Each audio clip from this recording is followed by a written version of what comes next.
how committed are you? Mm-hmm. And then I would say, read the book like back to back, and then hire a coach, take a course, like get the help you need. Mm-hmm. It cannot be done all just sitting on your own. So commit the next 3 months to uncovering your patterns in a real consolidated way. Don't go on vacation. Don't go out to eat. Save that money. That's a commitment. Mm-hmm. You know, this is not easy to do. Yeah. So I like it. It's interesting. As you were describing those, I was thinking about, this isn't like a thing I ask every guest, but since we're talking about patterns, I just think it'd be interesting to ask you. This friend of mine is training to be a pilot.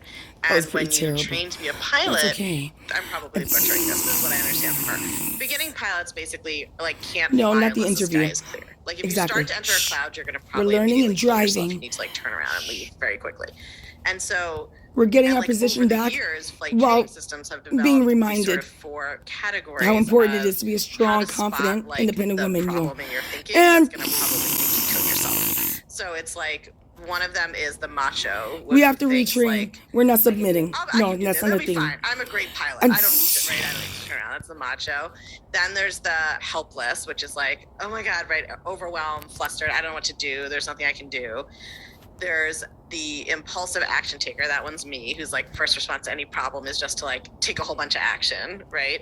And then the 4th one is the rebel. It's basically like, I don't have to follow the rules. Like I'll do what I want, right? And then you have to learn like what your countervailing thought is to be practicing. So if you're like me and you're an impulsive action taker, you have to be practicing like, I should take a minute to make a plan, right?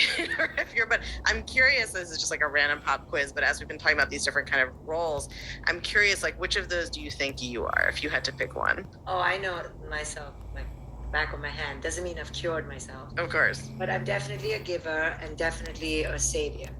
So I see my thoughts all the time, you know?